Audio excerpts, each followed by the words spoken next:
So don't do what I did. I went to work after a car accident. Don't go to work the day after you're in a really good car accident. You know, the kind where your car is totaled and the airbags are released. That's a good sign that you should probably take a few days off from work before going in. With that being said, I did go to work the next day thinking, I'm just going to shake this car accident off and get back to life. I remember meeting with the nurses at work and talking on about a project, and then we were going to take a break. And I said, hey, let's go get a cup of Star Trek. And one of the nurses was like, what?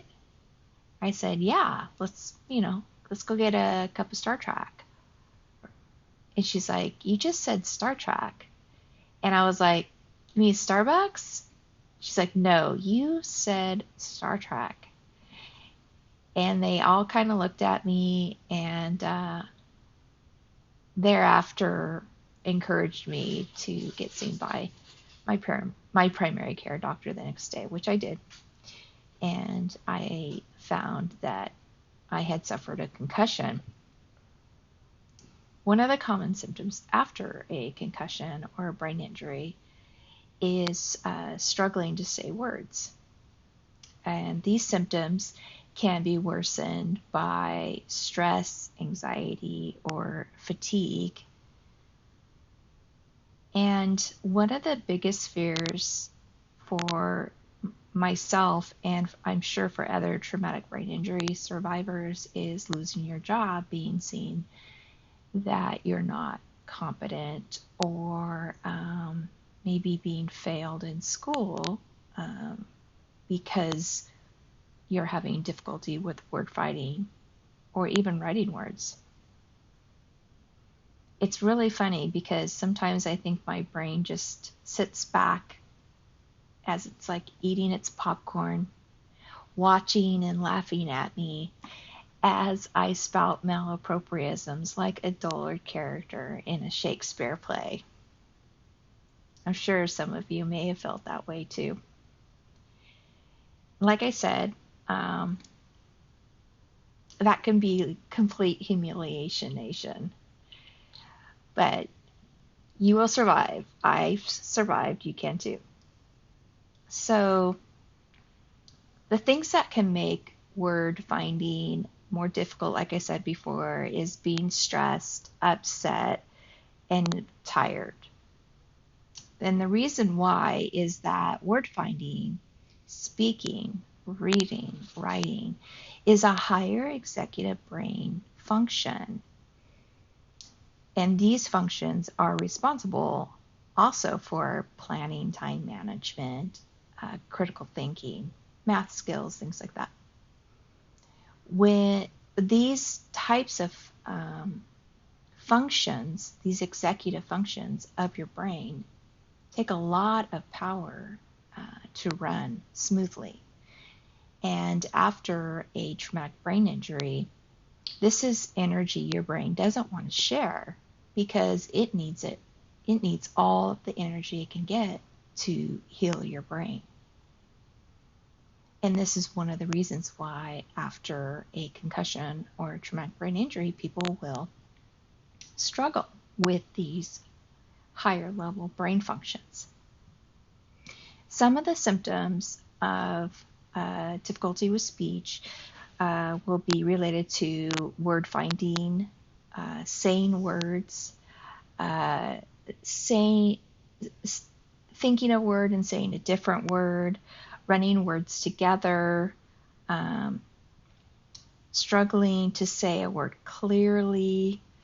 You might have increased typos, spelling errors in things that you write, or you'll see yourself write a replacement word for a word that you didn't mean to use, and therefore write the wrong word down.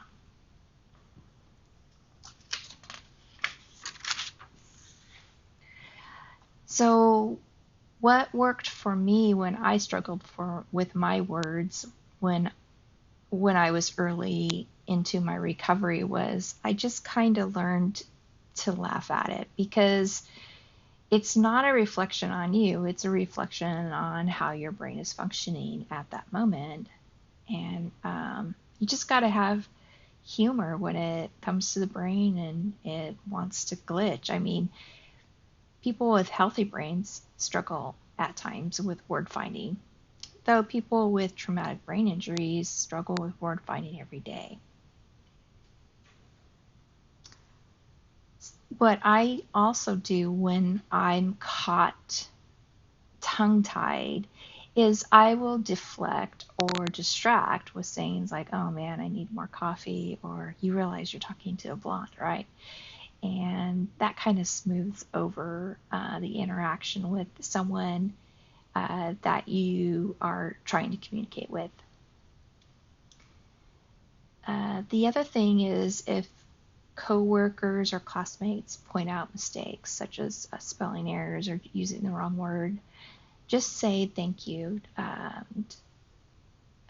Don't get defensive. I know it's kind of a normal reaction to get defensive or your feelings hurt, but practice saying thank you and thank you for bringing this to my attention, because no one likes it when someone makes excuses and doesn't take responsibility for their mistakes, correct?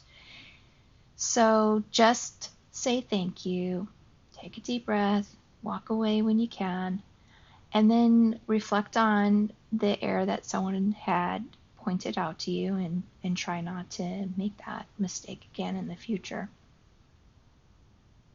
Some of the ways that I tried to clean out my cognitive carburetor that I found is helpful for me and I want to share with you is writing in a journal.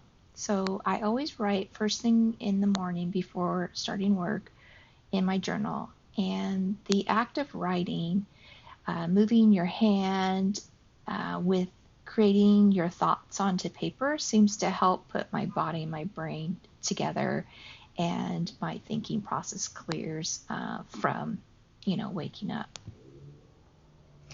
The other thing is I practice saying words out loud, or my patients' names out loud before I meet with that person, or I'm going to need to say that word. Writing down the word and keeping that word with me when I go to meet the person I want to speak to that I know I really struggle with has also been helpful. So when I'm talking to someone, I'm getting to that word I need to say, then I can glance down and have that word kind of trigger my brain to make that process of saying that word come out more smoother. The other thing too is try to send more emails to people at work and school rather than doing phone calls or maybe in-person speaking. That way you'll have time to think about what you want to say and take the time to see that you're saying it clearly. It's been found that people after traumatic brain injury do better with written communication as opposed to verbal communication early in their recovery.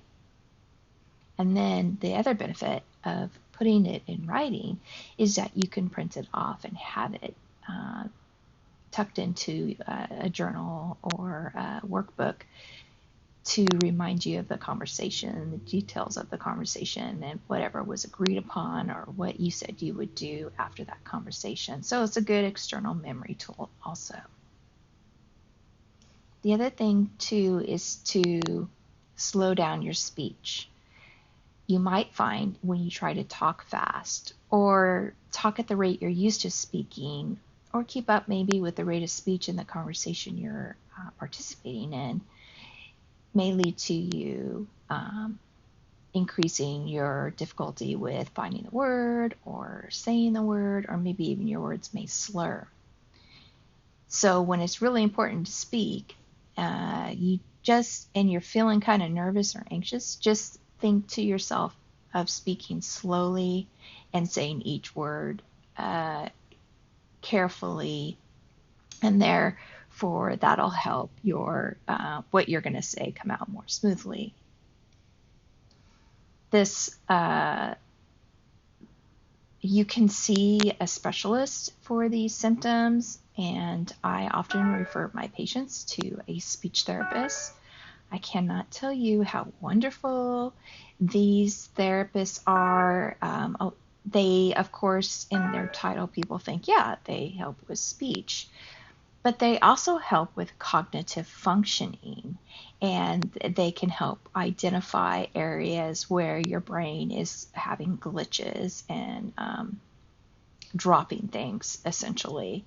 And they are very knowledgeable of compensatory strategies and tools to help support where your brain needs that support, and therefore you're able to continue to function at your best level at work and at school.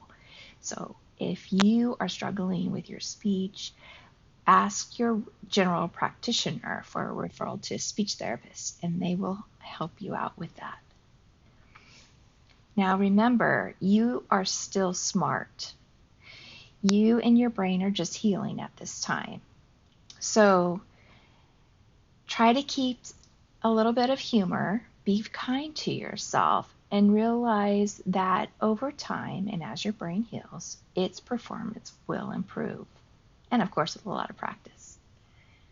Until then, learn to laugh at yourself and your new brain.